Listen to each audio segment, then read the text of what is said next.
They called him the father of analytical psychology, but Carl Jung knew something far more dangerous than the human mind, something so profound that it was buried, censored, erased from every academic record. That one conversation where he revealed the truth about our creation. We are not random accidents in a meaningless universe. We are fragments of something divine, carefully placed here for a purpose they never wanted us to discover. Jung spent his life studying the depths of human consciousness, but beyond his published works lay a secret.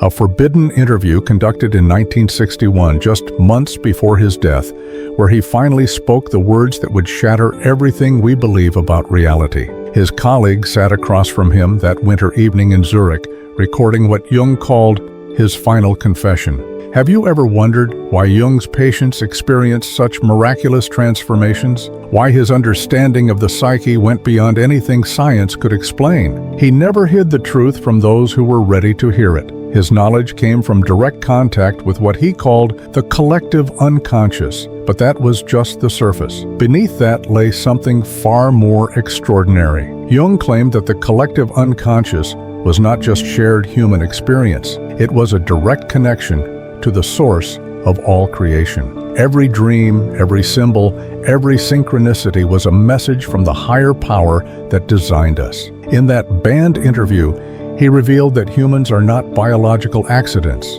We are conscious receivers, antennae designed to channel divine wisdom into the physical realm. Think about it. Why did Jung's concept of synchronicity resonate with millions? Because he discovered that meaningful coincidences are not coincidences at all. They are the universe speaking directly to us, guiding us toward our true purpose. But when he tried to publish his deepest revelations about this divine communication system, he was silenced. The recording was made in secret because Jung knew his words would destroy him professionally. He spoke of receiving visions since childhood, not from his imagination, but from what he called the eternal mind, the same source that inspired every great spiritual teacher throughout history.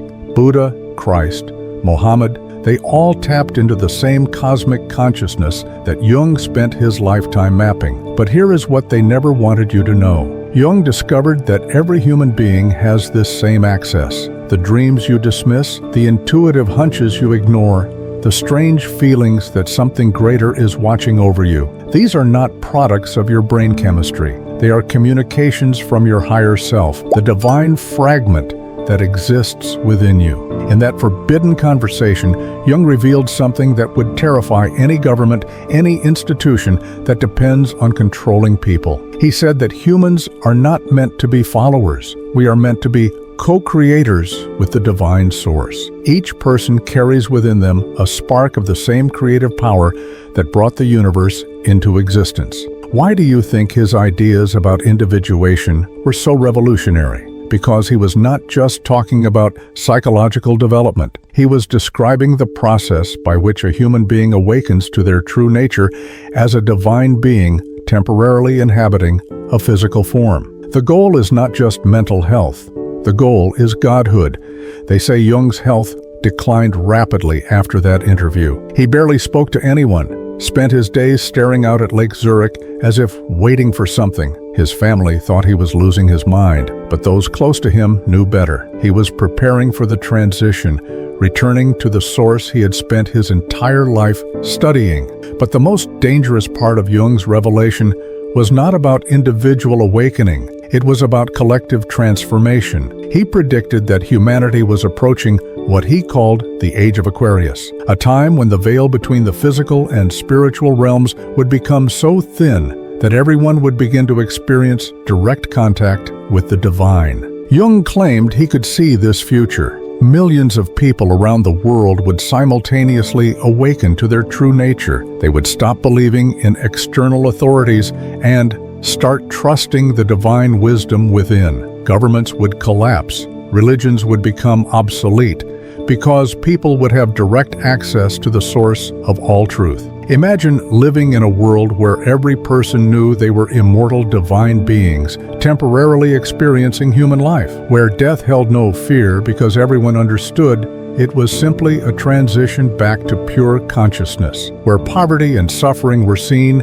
as illusions, temporary experiences chosen by the soul for growth and learning. This is what Jung saw coming. This is why they tried to bury his words. Because a population of awakened divine beings cannot be controlled, cannot be manipulated, cannot be enslaved by fear or ignorance. They would create a new kind of civilization based on love, wisdom, and cosmic understanding. In that banned interview, Jung spoke about his personal encounters with what he called archetypal beings, not metaphors or symbols, but actual conscious entities that exist in the spiritual realm and guide human development. He claimed that every person has a team of these divine helpers, guardian angels, if you will, constantly sending guidance through dreams, synchronicities, and intuitive insights. But here is the key. Jung discovered that most people ignore these messages because they have been programmed to believe that such experiences are either imagination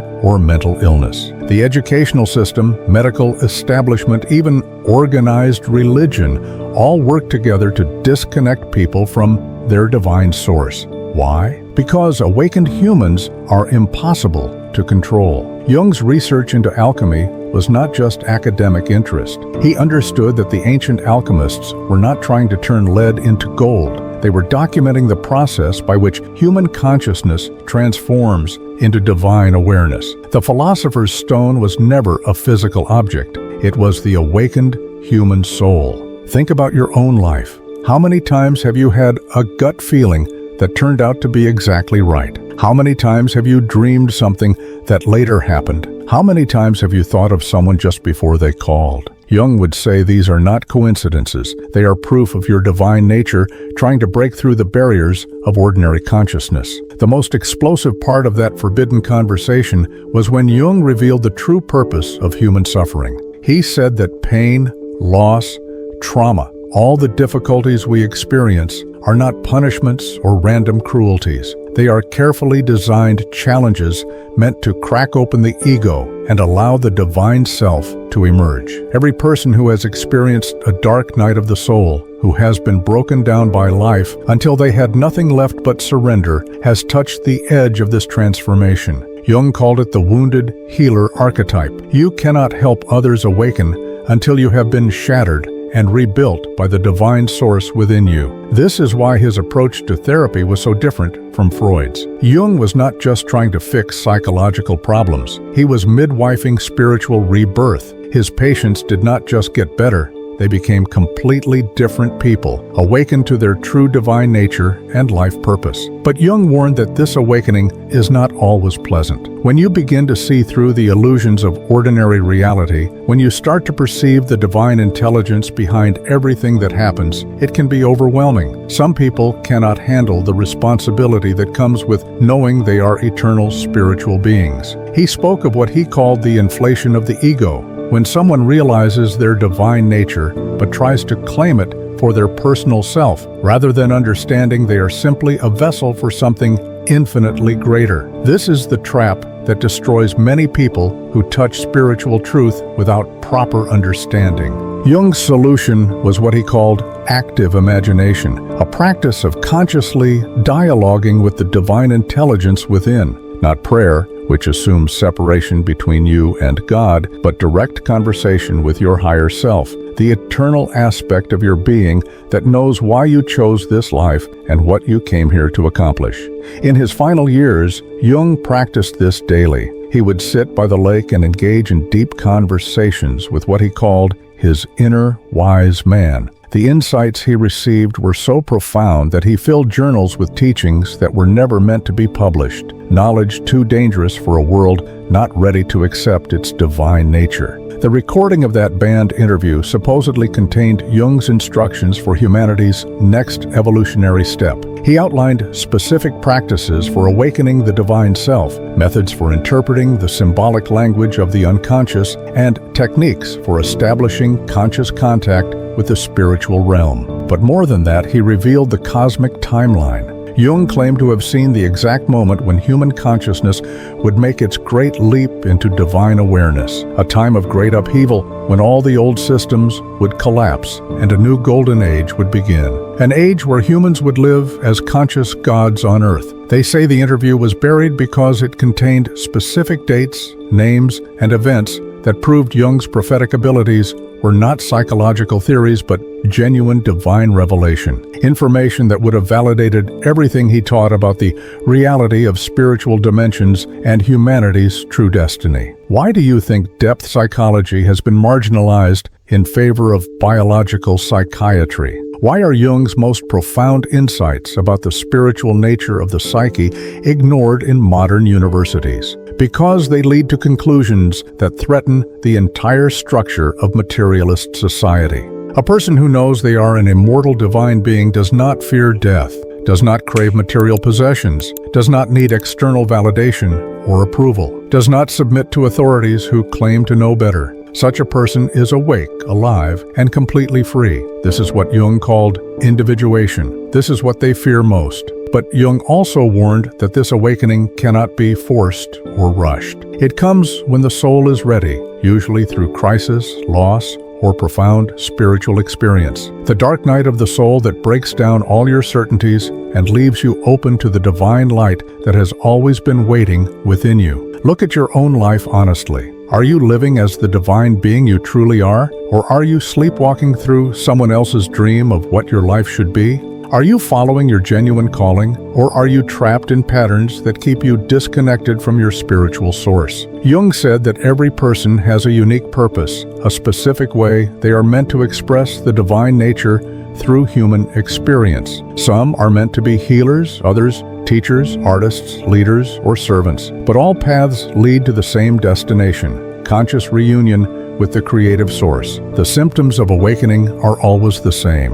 Increasing synchronicities, vivid dreams with clear messages, a growing sense that life has deeper meaning than what appears on the surface, attraction to spiritual teachings, a feeling of homesickness for a place you have never been. These are signs that your divine self is breaking through. Jung's final message in that banned interview was both a warning and a promise. He said that humanity stands at a crossroads. We can continue sleepwalking through life, believing we are separate, limited, mortal beings at the mercy of random forces. Or we can wake up to who we really are and step into our true power as conscious creators in partnership with the divine. The choice is individual, but the consequences are collective. As more people awaken to their divine nature, the entire fabric of reality begins to shift. What was once impossible becomes normal. Healing happens instantaneously. Telepathic communication develops naturally.